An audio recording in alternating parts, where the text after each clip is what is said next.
Hello dear learners, welcome back to Abit Shiksha. Today's daily news capsule is brought to you by Abit Shiksha. So let us begin. ठीक है, आज की जो है important news है वो है first 8 feared dead 32 injured in train accident in Andhra Pradesh. Okay, Andhra Pradesh में एक ट्रेन एक्सीडेंट हुआ है तो उसके ऊपर एक रिगार्डिंग एक न्यूज़ आर्टिकल आया है. ठीक है, second the Indian railways revenue problem. हम ये जो दोनों न्यूज़ है we would connect the news. ठीक है, हम जो है कनेक्टेडली ये दोनों जो न्यूज़ है उनको कवर करेंगे. ठीक है, third give up impropriety demonstrate impartiality. ये जो आर्टिकल है that is extremely important.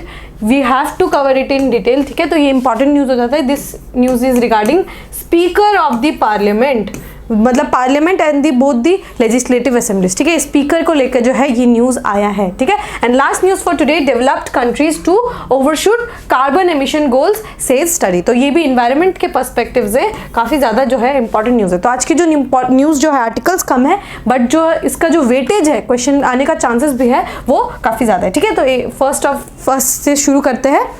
First जो न्यूज़ है that is 8 feared dead 32 injured in train accident in Andhra Pradesh. ठीक है, तो फिर से एक और ट्रेन एक्सीडेंट की जो है खबर आ रही है. कहाँ से? आंध्र प्रदेश से. ठीक है, 4 जो डब्बे हैं इस ट्रेन के 4 जो डब्बे हैं that are the coaches, 4 coaches जो है वो डीरेल हो चुके हैं. ठीक है, तो उसकी वजह से जो है हमें काफ़ी सारे जो है हमारे इंफ्रास्ट्रक्चर लेवल पे जो है क्वेश्चंस जो है अराइज हुए जा रहे हैं. ठीक है, कि किस तरीके से आपको अगर याद हो the Odisha accident is still fresh in our memories. ठीक है, हमें जो है उड़ीसा एक्सीडेंट जो हुआ था, उड़ीसा बालासोर जो एक्सीडेंट हुआ था वो it is still fresh, very fresh. ठीक है, हमने बहुत सारे जो है लाइफ्स खोए थे. ठीक है, loss of property, loss of human capital, और जितने भी लोगों का डेथ हुआ था वो जो है बहुत ही ज़्यादा गरीब तबके के लोग थे. ठीक है, the train was called lifeline express क्योंकि वो जो है उड़ीसा से जो है वो मेडिकल के लिए जो स्पेशली जो मेडिकली जो लोगों को जिनको मेडिकल चेकअप कराना होता था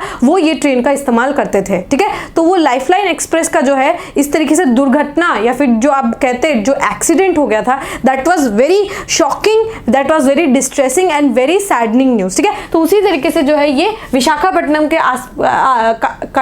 कंटकापल्ली जो एरिया है, मतलब ये स्टेशन है उसके थोड़े आगे जाकर जो है ये 4 डब्बे जो है डीरेल हुए. इसमें अभी फिलहाल जो है कोई प्रॉपर जो है हमारे डेथ टोल जो है एग्जैक्ट डेथ टोल नहीं है क्योंकि अभी जो है काफ़ी फ्रेश एक्सीडेंट है. बट ये कहीं बताया जा रहा है कि 8 जो लोग हैं that are feared of losing their life. ठीक है, उनका जो है डेथ हो गया है एंड 32 लोग जो है वो इंजर्ड है. ठीक है, ये जो है अभी तक का जो टोल हमें बताया गया. ठीक है, तो गवर्नमेंट बहुत सारे जो है इसका कारण हो सकता है कि क्यों इस तरीके से जो है इवेंट्स अकर होते रहते हैं. बहुत सारे जो है इसके हो सकते हैं लाइक जो है फटीग हो जाना. ठीक है, इंसान है, मशीन नहीं है. इंसान जो है काम करते वो फटीग हो जाते हैं. ठीक है, लोको पायलट्स जो है फटीग हो सकते हैं, तो ह्यूमन फटीग हो गया, ह्यूमन एरर हो गया. ठीक है, बहुत बार जो है ह्यूमन एरर भी देखने को हमें मिल जाता है. उसके बाद जो हमारा इंफ्रास्ट्रक्चर जो है बहुत ही ज़्यादा पुअर है. ठीक है, इंफ्रास्ट्रक्चर जो है आप अगर लाइन्स जो देखेंगे जो रेलवे पटरियां है वो भी काफ़ी ज़्यादा पुरानी है. इसके वजह से कभी कभी जो है डीरेल हो जाता है. तो इस ऐसी तरीके से बहुत सारा जो है इश्यूज जो है हमें देखने को मिलता है. बट हमारे गवर्नमेंट ने क्या किया है, गवर्नमेंट ने कौन कौन से स्टैंड्स लिए हैं वो हम एक बार देख लेते हैं. ठीक है, गवर्नमेंट ने एक इंपॉर्टेंट स्टैंड्स लिया है दैट इज दी कवच सिस्टम. ठीक है, कवच सिस्टम का जो है डेवलपमेंट जो है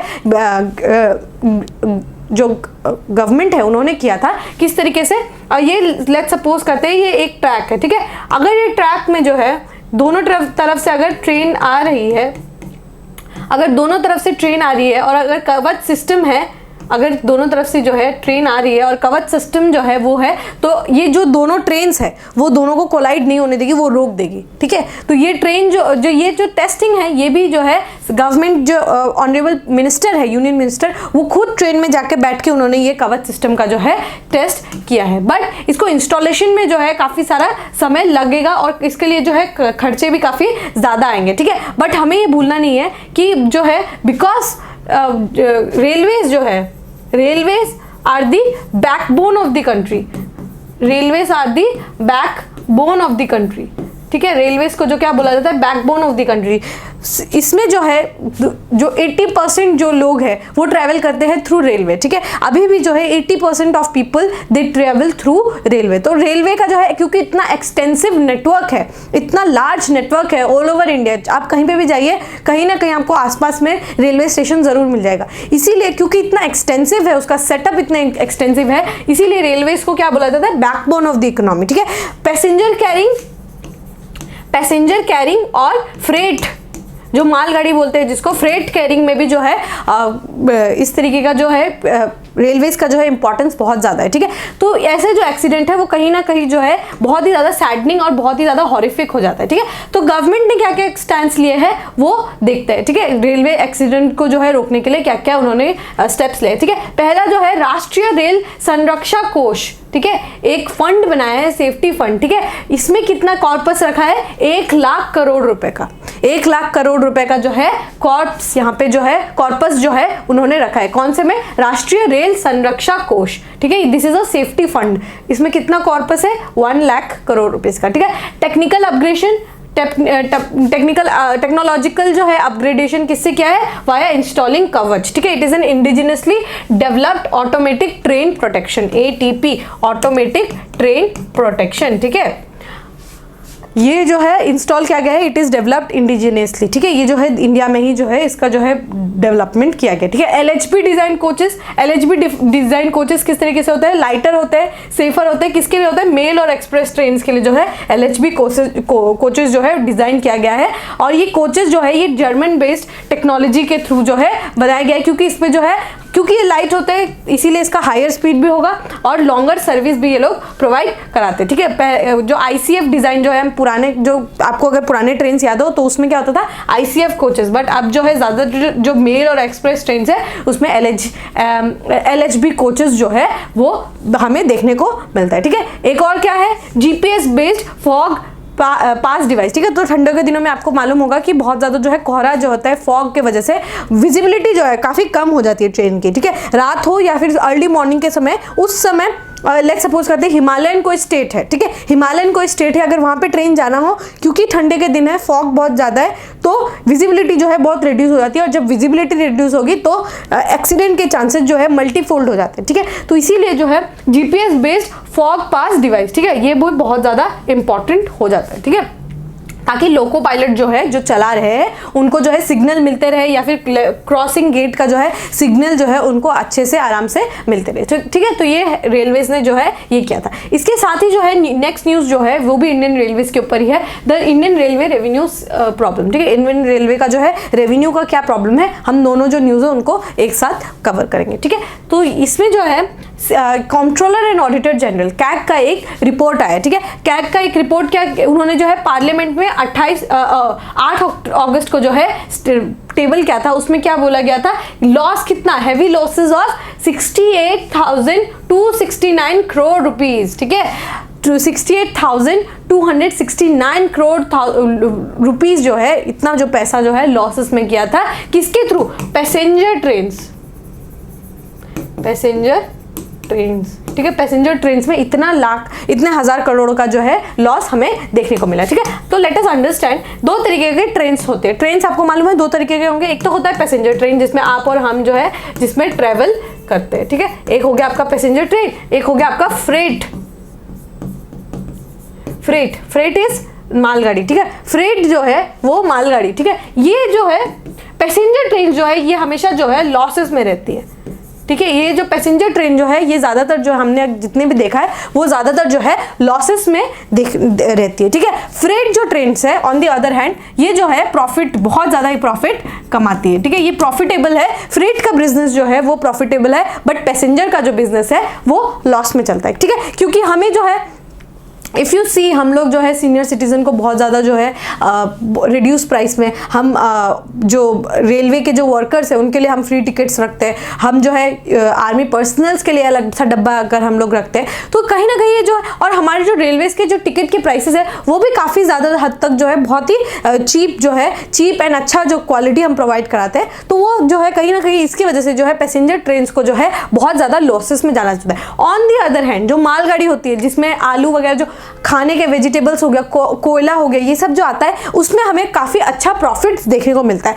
बट क्योंकि जो है इतना प्रॉफिट बुक करने के बाद भी the number of losses is very much high, इसकी वजह से क्या होता है, इसका प्रॉफिट भी इसके साथ जो है सबसाइड कर जाता है, ठीक है, क्योंकि इसका जो प्रॉफिट अर्न होता है वो इसके जो लॉसेस में जो है मिल जाता है, ठीक है। तो इनका जो प्रॉफिट रह जाता है वो बहुत ही कम रह जाता है, ठीक है। इसके वजह से आपको मालूम होगा कि फ्रेट का बिजनेस में जो है बहुत ज़्यादा स्कोप है, बट क्योंकि पैसेंजर ट्रेन इतनी ज़्यादा चलती है तो क्या हुआ, कभी जैसे एक ट्रेन है जिसमें बहुत सारे डिलीवरेबल जो गुड्स है वो इस ट्रेन में जाते हैं, ठीक है। लेट अस सपोज करते हैं ये ए ट्रेन है और ये बी ट्रेन में जो है पैसेंजर्स जाते हैं, ठीक है। तो अब क्योंकि पैसेंजर को पहले पहुंचना है तो ये जो ट्रेन जो है, ये ट्रेन क्या करेगी, ये ट्रेन जो है ये थोड़ा डिले में चलेगी। अब जिसके पास जाना है, लेट्स सपोज करते हैं इनको दिल्ली से मुंबई जाना है, तो ये जो माल की गाड़ी है, जो फ्रेट ट्रेन है, वो जो है डिले में चलती है, ठीक है। अब ये नहीं पता है जो ओनर है, जिसको ये सामान चाहिए, उसको ये नहीं पता होगा कि ये जो ट्रेन जो गाड़ी है ये कितने दिन में पहुंचेगी। इट माइट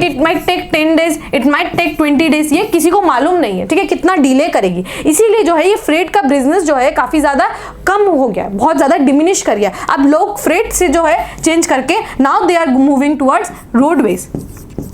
रोडवेज की तरफ जो है ये लोग जो है बढ़ते जा रहे हैं। और रोडवेज में अगर लोग जाएंगे तो यहाँ पे क्या इशू हो जाता है, कंजेशन का एक तो इशू हो जाता है, और एक जो है इन्वायरमेंटल इम्पैक्ट भी बहुत ज़्यादा है, ठीक है। क्योंकि आपको मालूम होगा जो ये बहुत सारी ट्रेन्स जो है, जो भी इंडिया में बहुत सारी ट्रेन्स जो है वो इलेक्ट्रिसिटी से चलती है, तो क्योंकि ये बहुत ही अच्छा एफिशिएंट है, इन्वायरमेंटली सस्टेन्ड है, तो इसकी वजह से क्या है कि अब क्योंकि वो लोग जो है यहाँ पे पेट्रोल डीजल खर्च करेंगे, तो एक तो पहला तो होगा वो इशू होगा कंजेशन का, ठीक है, कंजेशन का इशू होगा, और सेकंड जो है इन्वायरमेंटल इंपैक्ट भी बहुत ज्यादा हमें देखने को मिलता है, ठीक है। तो इसीलिए हमें जो है रिवाइव करने की जरूरत है किसको, फ्रेट बिजनेस को, क्योंकि फ्रेट बिजनेस से जो है इससे जो है हमें प्रॉफिट जो है हम काफी ज्यादा बुक कर सकते हैं, ठीक है। इंडियन रेलवेज जो है प्रॉफिट काफी ज्यादा बुक कर सकते हैं, ठीक है।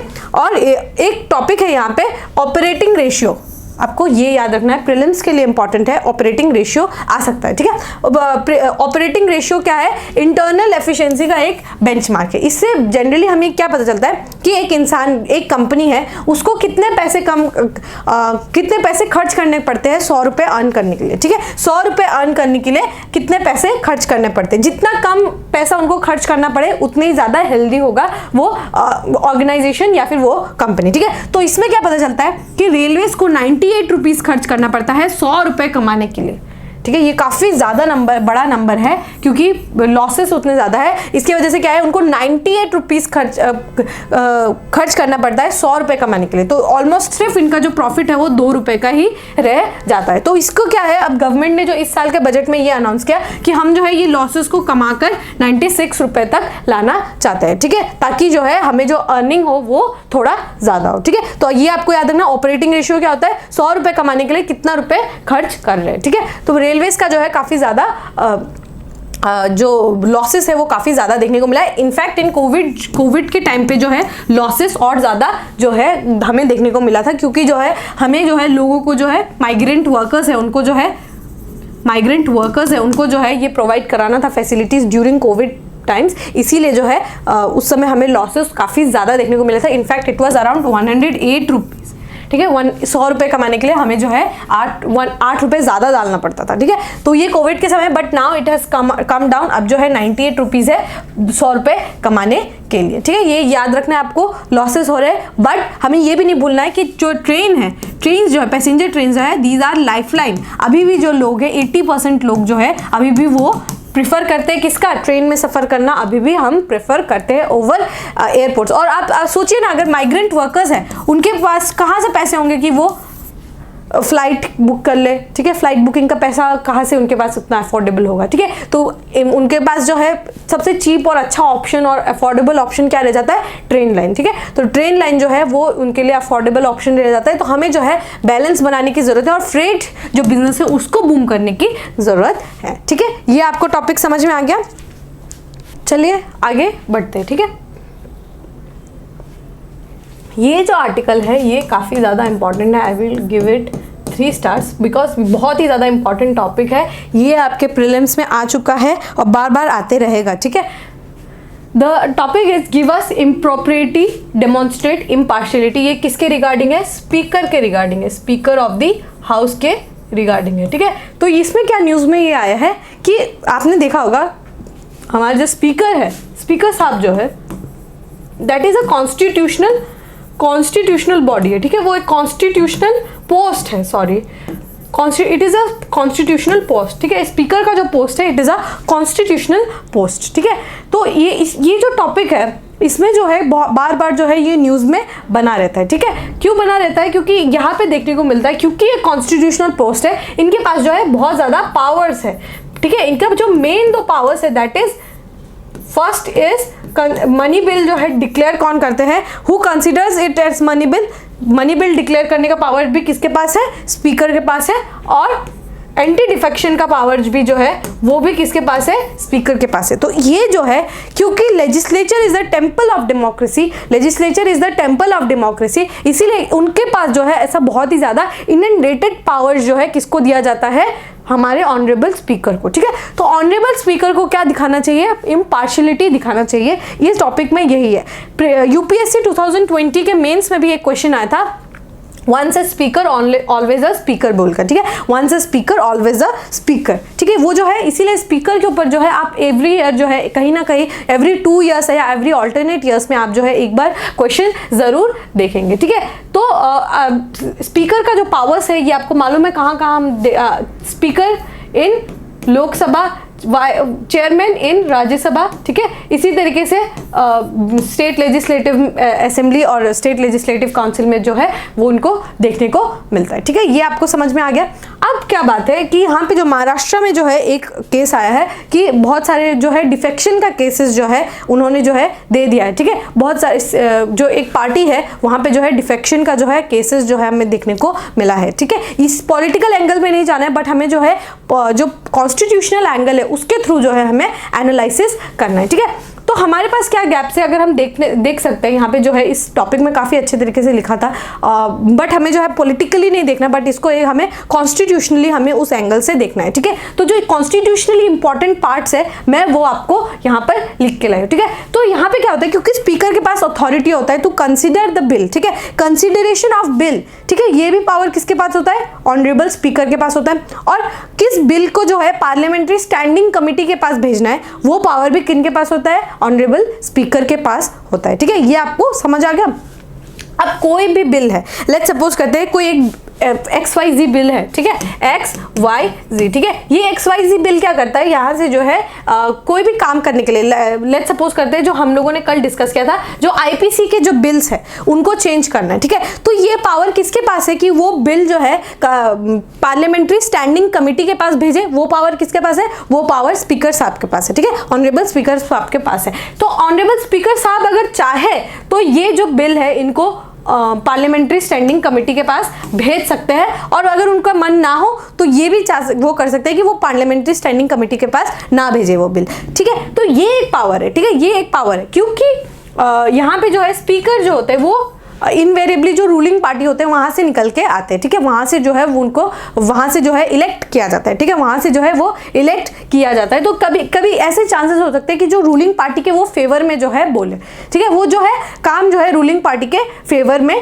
करे, ठीक है। तो ये जो है इशू वो जो है डेवलप होने लगता है क्योंकि जो है speaker should be a neutral body, ठीक है। कॉन्स्टिट्यूशनल पोस्ट है इसीलिए जो है उन्हें न्यूट्रल लेना चाहिए। बट क्या होता है कि वो रूलिंग पार्टी से आते हैं, रूलिंग पार्टी से उनका जो पोस्ट जो होल्ड करते हैं वो ज्यादातर क्या देखने को मिलता है कि वो रूलिंग पार्टी से होता है। और डेप्यूटी स्पीकर जो होते हैं, डेप्यूटी स्पीकर होते हैं वो ऑपोजिशन से आते हैं, ठीक है। This is no way written, ठीक है, ये कहीं पे भी रिटन नहीं है कि जो है रूलिंग पार्टी से ही स्पीकर को आना है और ऑपोजिशन से ही डिप्टी स्पीकर को आना है, but this is a parliamentary convention, ठीक है। बहुत सारी चीज जो है पार्लियामेंट्री कन्वेंशन के थ्रू जो है डेवलप हुई है, ठीक है। तो स्पीकर जो है हर बार रूलिंग पार्टी से ही आने हमें देखा है, but this is not mandatory, it is not written in the constitution, ठीक है। वो खुद ही इलेक्ट करते हैं, ठीक है। तो क्योंकि स्पीकर साहब के पास इतने पावर्स होते हैं और पार्लियामेंट्री स्टैंडिंग कमेटी जो है बहुत ही अच्छी स्क्रूटिनाइजिंग बॉडी है, ठीक है, बहुत ही ज्यादा स्क्रूटिनाइज करती है वो कोई भी बिल कोई भी ड्राफ्ट जो है उसको बहुत अच्छे से स्क्रूटिनाइज करती है। अब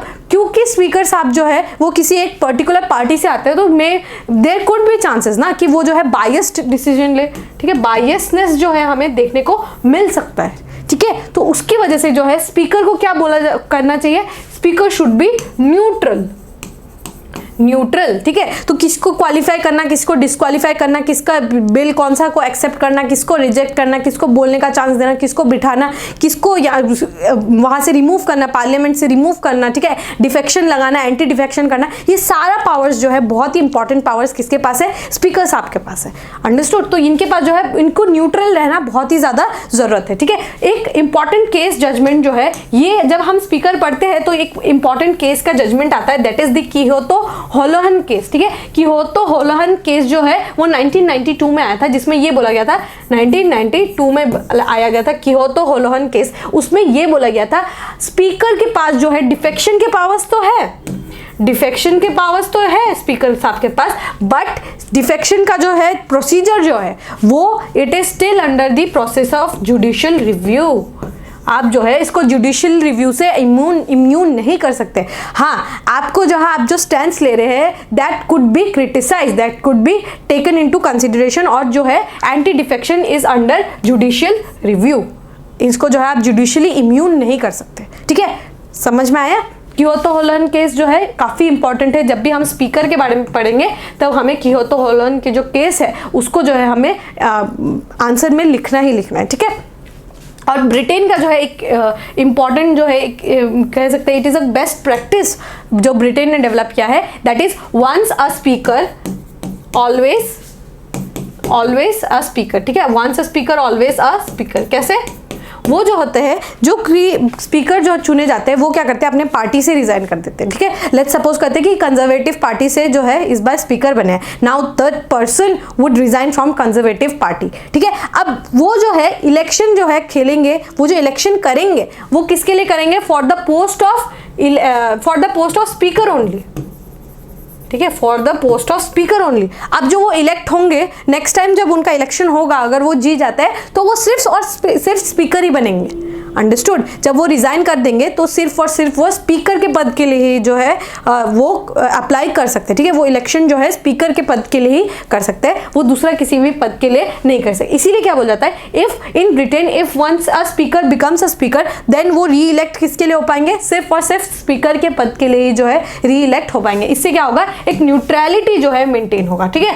न्यूट्रलिटी जो है मेंटेन होगा, ठीक है। इससे हमें समझ आएगा कि yes the person is neutral, जो वहां पे जो बैठे है वो एक न्यूट्रल पोजीशन पे है और वो जो है बायस्ड डिसीजन जो है नहीं लेंगे, ठीक है। दिस वुड शो कि हिज और हर इम्पार्शियलिटी। ये जो है एक बेस्ट प्रैक्टिस है कहां पे, ब्रिटेन में, ठीक है। ये आपको याद रखना है, ठीक है। द स्पीकर सीकिंग री इलेक्शन, ठीक है, द स्पीकर सीकिंग री इलेक्शन। स्पीकर जो है अब जो है री इलेक्ट होंगे कौन से पद के लिए, स्पीकर के ही पोस्ट के लिए। आपको समझ आ गया ये टॉपिक, ठीक है। इंडिया में जो है ये जो है ये कॉन्स्टिट्यूशनली मैंडेटेड नहीं है, बट ये जो है इसको एंटी डिफेक्शन जो है 10th शेड्यूल में लिखा है, बट ये जो है कभी भी अप्लाई नहीं हुआ है, ठीक है। ये कभी भी जो है it has never been done by any speaker till death. क्या चीज़, रिजाइनिंग फ्रॉम हिज पार्टी, ठीक है। जो है रिजाइन करना जो है एंटी डिफेक्शन जो है 10th शेड्यूल में लिखा है, but it is not mandatory. आप चाहे तो रिजाइन कर लीजिए, आपको अगर इच्छा है तो आप रिजाइन करिए, आपको इच्छा नहीं है तो आप रिजाइन मत करिए। हाँ, आपके दिमाग में आएगा कि अगर वो रिजाइन कर दे तो वो तो 10th शेड्यूल के खिलाफ है, एंटी डिफेक्शन तो स्पीकर को भी हो जाना चाहिए, but no, this is an exception to the 10th schedule. वो चाहे फॉर न्यूट्रलिटी अगर वो लाना चाहे तो वो जो है रिजाइन कर सकते हैं, उसको हम एंटी डिफेक्शन में काउंट नहीं करेंगे, ठीक है। तो ये एक एक्सेप्शन है कि जो स्पीकर है द पर्सन कुड रिजाइन, ठीक है, उसको जो है हम एंटी डिफेक्शन में काउंट नहीं करेंगे, ठीक है। ये जो है टॉपिक काफ़ी ज़्यादा इंपॉर्टेंट है, बहुत ही ज़्यादा इंपॉर्टेंट है। मैं इसीलिए आपको बोल रही हूँ, जब आप ये टॉपिक पढ़ेंगे, I have given it 3 star once again. ये इंपॉर्टेंट टॉपिक है, जब आप पढ़ेंगे स्पीकर का टॉपिक आएगा, एंटी डिफेक्शन का टॉपिक आएगा, न्यूट्रलिटी का टॉपिक आएगा, तब आपको ये लिखना बहुत ही ज़्यादा इंपॉर्टेंट है। मैंने यहाँ पे लिख दिया है, you can download the PDF from the Telegram link, ठीक है। The last news for today, developed countries to overshoot carbon emission goals says studies, ठीक है। तो सारी कंट्रीज ने जो है नेशनली डिटरमाइंड कंट्रीब्यूशन जो है सबने डिसाइड किया था, ठीक है। किस तरीके से, जो कार्बन डाइऑक्साइड होता है, कार्बन डाइऑक्साइड क्या करता है, जो आपको मालूम है, जब आपने ज्योग्राफी पढ़ा होगा तो आपको पता होगा कि जो सूर्य की किरण जो आती है, रोशनी आती है जो अर्थ में, उसको जो है वो वापस करने की कोशिश करती है, ठीक है। वापस जो है यहाँ से जो है पूरा हीट बजट जो है 100% वापस हो जाना चाहिए इन अ नॉर्मल सिनेरियो, ठीक है।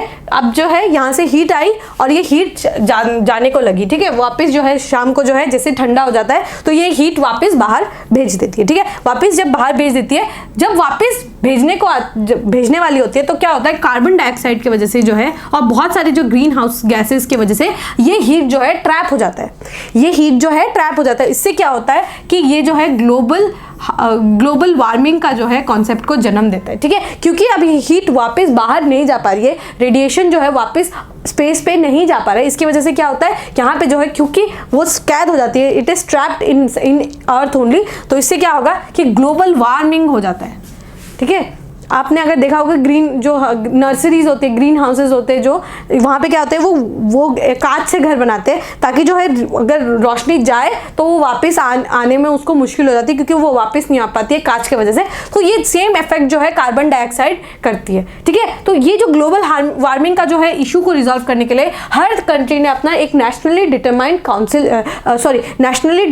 कॉन्ट्रीब्यूशन जो है उन्होंने डिसाइड किया है, ठीक है। नेशनली डिटरमाइंड कॉन्ट्रीब्यूशन, ठीक है। जैसे इंडिया का क्या है, नेट जीरो बाय 2070, ठीक है, नेट जीरो बाय 2070। चाइना का है नेट जीरो बाय 2050, ठीक है। तो ये जो है अब क्या है कि डेवलप्ड कंट्रीज जो है उन्होंने तो अपना डेवलपमेंट पहले कर लिया, तब जो है उन्होंने जो है इन्वायरमेंट को जो पूरा एक्सप्लॉइट किया, उन्होंने हर जगह पे अपना डेवलपमेंट कर दिया। Now it is the responsibility of those countries ना, कि जो डेवलप हो चुके हैं अब उनकी जिम्मेदारी है, आप जो है डेवलपिंग नेशन को जो है पैसे प्रोवाइड करें, आप उनको टेक्नोलॉजी प्रोवाइड करें ताकि वो जो है इन्वायरमेंट को इम्पैक्ट ना करे। आप देख लीजिए यहाँ पे जितनी कंट्रीज है वो उन सारी कंट्रीज ने जो है अपना जो डेवलपमेंट पहले कर लिया था और इन्वायरमेंट को इतना एक्सप्लॉइट किया कि उसका ब्रंट जो है अब लो डेवलपिंग कंट्रीज और बाकी जो डेवलपिंग कंट्रीज हैं उनको जो है उसका ब्रंट जो है झेलना पड़ रहा है।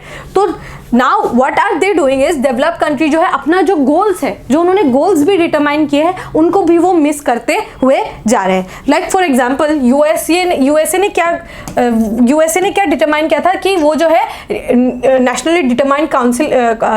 नेशनली डिटरमाइंड कॉन्ट्रीब्यूशन को कितना टारगेट था उनका, 50% रिड्यूस करने का, 50% जो है रिडक्शन करने का उन्होंने बात किया था। बट उनका जो है 2030 तक बस वो 22%, 22% के अराउंड ही वो उसको जो है टच कर पाएंगे, ठीक है। रशिया जो है उन्होंने क्या बोला था, वो 70% रिड्यूस कर देंगे, बट अभी वो कितना परसेंट कर पाएंगे, ओनली 48%। ये सब जो है प्रोजेक्शंस है, ठीक है। जापान ने क्या बोला, 46। Only Japan and one more country that is Kazakhstan और जापान जो है वो जो है अपने जो डिटरमाइंड कॉन्ट्रीब्यूशन है उसमें बस 1% से जो है मिस कर जाएंगे। बाकी सारी कंट्रीज जितनी भी, आप अगर देखें, कनाडा देख ले, EU देख ले, नॉर्वे देख ले, ठीक है, ये सब जो है नॉट नॉर्वे, EU देख ले, UK देख ले, जो United kingdom and northern Ireland है, उन सारी कंट्रीज जो है अपना बहुत ही लंबा मार्क से जो है मिस करेंगे प्रोजेक्शंस, ठीक है। अपना टारगेट जो है काफ़ी लंबा मार्क से वो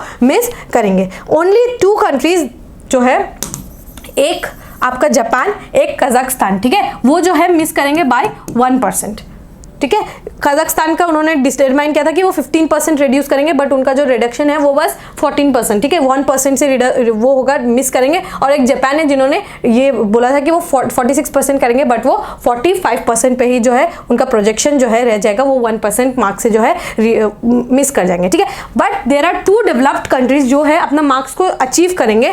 पहला जो है दैट इज नॉर्वे एंड दूसरा जो है वो बेलारूस, ठीक है। ये दोनों जो डेवलप्ड कंट्रीज हैं वो जो है अपना मार्क्स को वो अचीव कर पाएंगे, ठीक है। Only these 2 developed countries would be able to achieve their जो कंट्रीब्यूशन है वो अचीव कर पाएंगे, बाकी जो कंट्रीज है वो नहीं कर पाएंगे। और जापान और कजाकिस्तान 1% से वो मिस कर जाएंगे, ठीक है। तो ये देखिए, आप डेवलप्ड कंट्रीज जो है उनको जो है ज़्यादा जो है हेल्प करना चाहिए और ज़्यादा जो है कंट्रीब्यूट करना चाहिए, बट वो जो है अपना काफ़ी लंबा मार्क से जो है मिस करें।